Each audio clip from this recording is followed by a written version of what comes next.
फिर युद्ध के आखिरी तनावपूर्ण महीनों के दौरान स्वेच्छा से भर्ती हुए कई एडवेंटिस्ट सैनिकों ने चर्च के सदस्यों के रूप में अपनी स्थिति खो दी।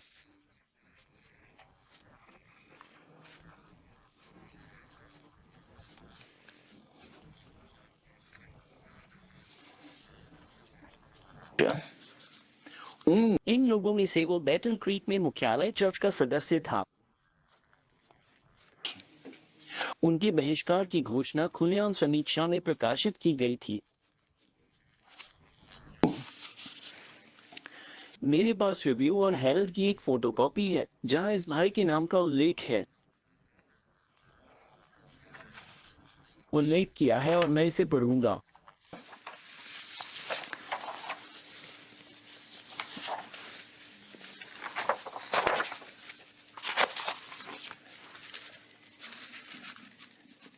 चूंकि युद्ध सेवा में भर्ती होना सेवेंथ डे एडवेंटिस्टों के विश्वास और अभ्यास के सिद्धांतों के विपरीत है, जैसा कि भगवान की आज्ञाओं और यीशु के विश्वास में निहित है, वे उन लोगों को बरकरार नहीं रख सकते जो उनकी संगति में शामिल होते हैं।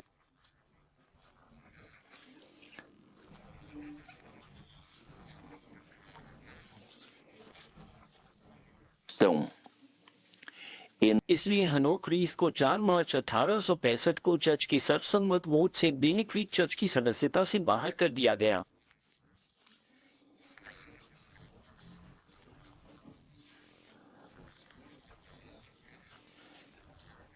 165. Review on Herald 7 March 1865। 165. E और सेवेंथ डे एडवेंटिस्टों ने किताबें प्रकाशित की, मेरा मतलब है उन्होंने कई किताबें प्रकाशित की। सातवें दिन की एडवेंटिस्ट बाइबल टिप्पणी और खंड 10 जो ये है विश्वकोश है। Wikipedia. और बाइबल टिप्पणी के इस खंड 10 में वे सुधार आंदोलन के बारे में निम्नलिखित कहते हैं।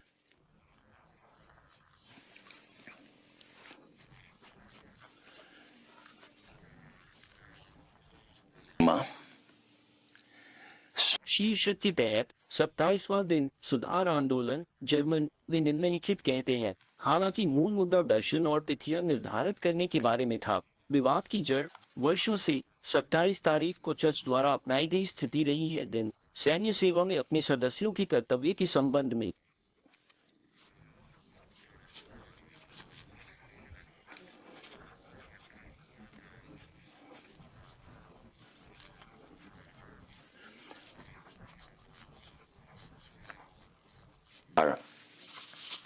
ये 1976 संस्करण के पृष्ठ 1183 पर पाया जा सकता है। 176. ये सच है कि विवाद की जड़ सैन्य सेवा और युद्ध का मुद्दा रहा है और अब भी है।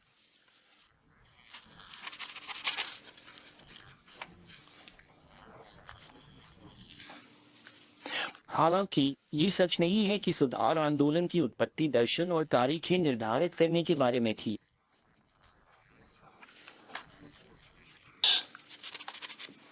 उसी खंड में पृष्ठ 10 पर सेवेंथ डे एडवेंटिस्ट चर्च ने निम्नलिखित प्रकाशित किया, मैंने पढ़ा, यार जोविक को जर्मन सेना में शामिल किया गया था।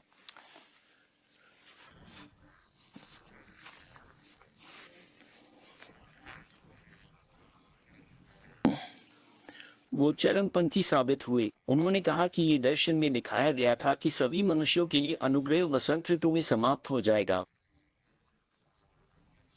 Era. कई अन्य लोगों ने भी तिथियों को अंकित कर भविष्यवाणियां की। जिन लोगों ने खुद को भविष्यवक्ता घोषित किया, उन्होंने 27वें दिन चर्च के नेताओं पर उनकी भविष्यवाणियों को विश्वसनीयता न देने और उन्हें प्रकाशित करने से इनकार करने का आरोप लगाया।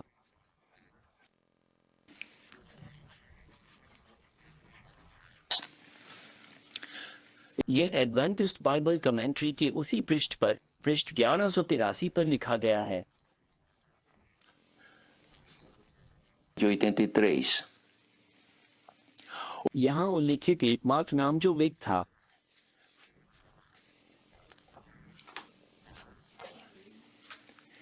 जो जोहान विक का संक्षिप्त रूप है। ये भी कहा गया कि तारीखें तय करने वाले और भी लोग थे, लेकिन उनके नाम नहीं बताए गए।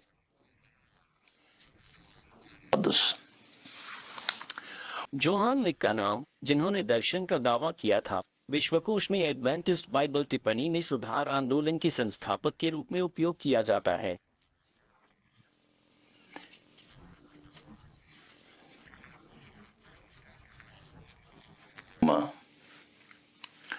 पूरी ईमानदारी से हमें कहना होगा कि यह सच नहीं है।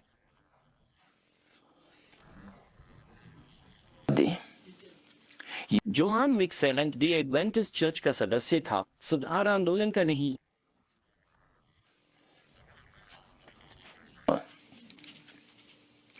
आइए जनरल कॉन्फ्रेंस के अध्यक्ष एल्डर आर्टुरो ग्रोसवेनर डैनियल की शब्दों को उद्धृत करें, जिसे उन्होंने 1920 में अप्रमाणिक घोषित किया था।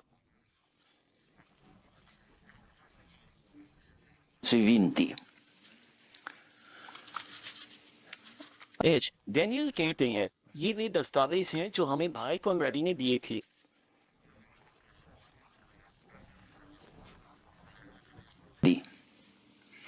उन्हें ये प्रदर्शित करना होगा कि इस आंदोलन में क्या शामिल है।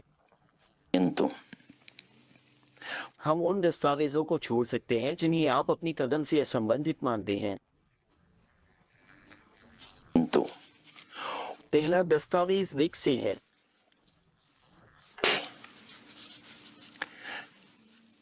दर्शनल ने जवाब दिया, वो इस आंदोलन से संबंधित नहीं थे।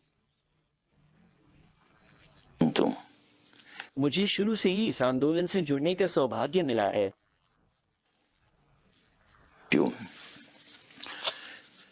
प्रोटोकॉल में पंजीकृत पृष्ठ 43। ये प्रकाशन प्रोटोकॉल चर्च से बाहर किए गए 2% प्रतिनिधियों के साथ सामान्य सम्मेलन की कार्यकारी समिति के 4 सदस्यों की बैठक की एक पूरी शब्द दर शब्द रिपोर्ट है।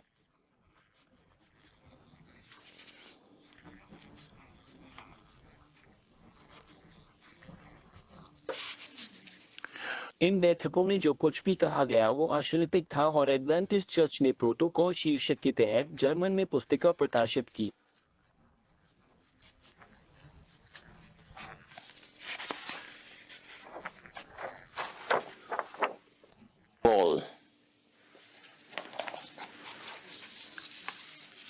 उन्होंने पत्र का अंग्रेजी में अनुवाद किया, लेकिन उसे प्रकाशित नहीं किया। इसे सामान्य सम्मेलन में संग्रहित किया गया था। सुधार आंदोलन ने प्रोटोकॉल का स्पेनिश में अनुवाद किया। यहाँ मेरे पास स्पेनिश, अंग्रेजी और पुर्तगाली की एक प्रति है।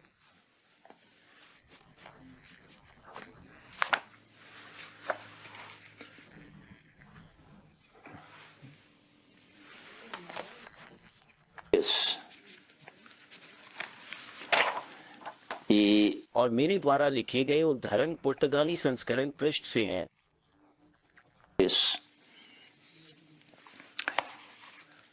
और वे सभी उद्धरण जिनका मैं बाद में उल्लेख करूंगा वे पुर्तगाली संस्करण पृष्ठ से होंगे।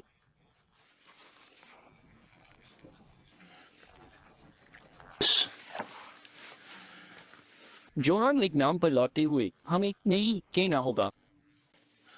जोहान विक कभी भी सुधार आंदोलन से जुड़े नहीं थे, न तो 1925 में सुधार आंदोलन के सामान्य सम्मेलन के आयोजन से पहले और न ही उसके बाद।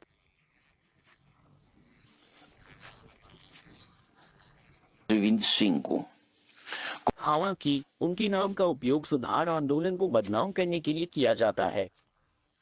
आंदोलन को दुर्गुठापन करें।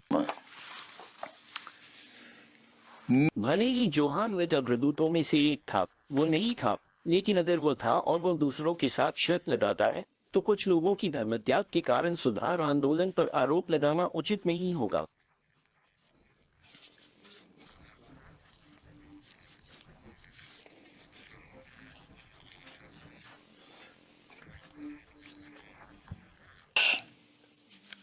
हमारा चर्च न तो मनुष्यों की भावनाओं पर आधारित है, न ही सपनों पर, न ही झूठी दर्शनों पर, बल्कि परमेश्वर के वचन की शाश्वत सत्य पर आधारित है।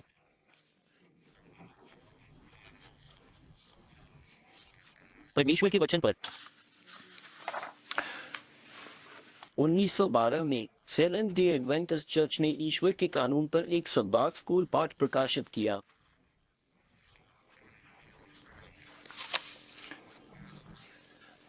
भगवान के कानूनों पर प्रभु के सेवक ने कुछ लोगों के रवैये के बारे में लिखा क्योंकि उन्होंने आज्ञाओं के पालन पर बहुत अधिक जोर दिया था। आज्ञाओं का अधिक पालन करें। puntos. और उसने निम्नलिखित लिखा, मैं रिव्यू एंड हेरल्ड 11 मार्च 1890 से उद्धृत कर रहा हूँ। 90 मैं उन लोगों से मिलूंगा जो कहेंगे आप इस मुद्दे को लेकर बहुत उत्साहित हैं, बहुत चिंतित हैं। Ado. तुम्हें मसीह की धार्मिकता की खोज नहीं करनी चाहिए और उसका अधिकतम लाभ नहीं उठाना चाहिए। Mo. तुम्हें व्यवस्था का प्रचार करना चाहिए क्योंकि हम लोगों ने व्यवस्था का प्रचार तब तक किया है जब तक हम गिलबोआ पर्वत के समान सूखे नहीं हो गए जिस पर न तो ओस पड़ती है और न वर्षा होती है।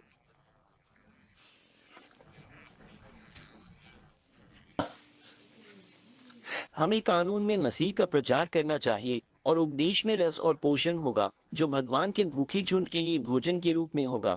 इस बिंदु पर जब एडवेंटिस्ट कानून का प्रचार करने और कानून सिखाने के लिए इतने उत्साही थे, कानून पर जोर दें, भगवान ने चर्च की परीक्षा ली।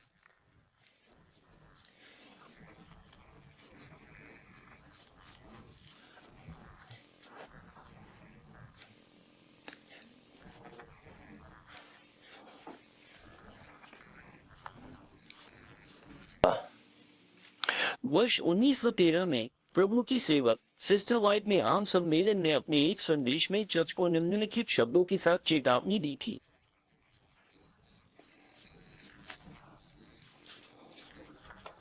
Plus.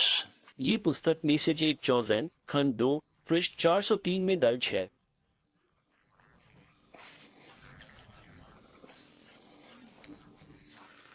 Santos e 3. इसे उन्होंने साल 1913 में लिखा था। 13. हमें वो झंडा फहराना चाहिए जिस पर ईश्वर की आज्ञाएं और यीशु का विश्वास अंकित है। ईश्वर के नियम का पालन करना बड़ा मुद्दा है। आइए हम उससे नजर न हटाएं। हमें चर्च के सदस्यों और उन लोगों को जागृत करने का प्रयास करना चाहिए जो स्वर्ग के कानून के दावों को देखने और उनका पालन करने के लिए कुछ भी दावा नहीं करते हैं।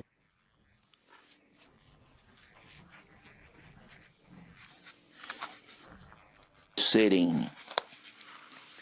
हमें इस कानून का विस्तार करना चाहिए और इसे गौरवशाली बनाना चाहिए। यशस्वी। Rosa. अगले वर्ष 28 जुलाई 1914 को प्रथम विश्व युद्ध शुरू हुआ।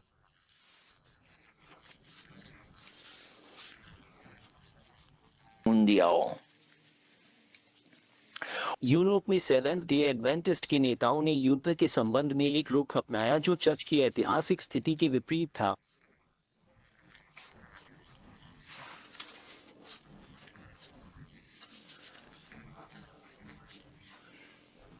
Ja. उन्होंने सैन्य उम्र के युवाओं से युद्ध में सक्रिय भाग लेने का आह्वान किया। उन्होंने निम्नलिखित प्रकाशित किया जो मैं पढ़ूंगा, जो विश्वकोश सेवेंथ डे एडवेंटिस्ट चर्च की बाइबल टिप्पणी खंड 10 पृष्ठ 1183 में दर्ज है।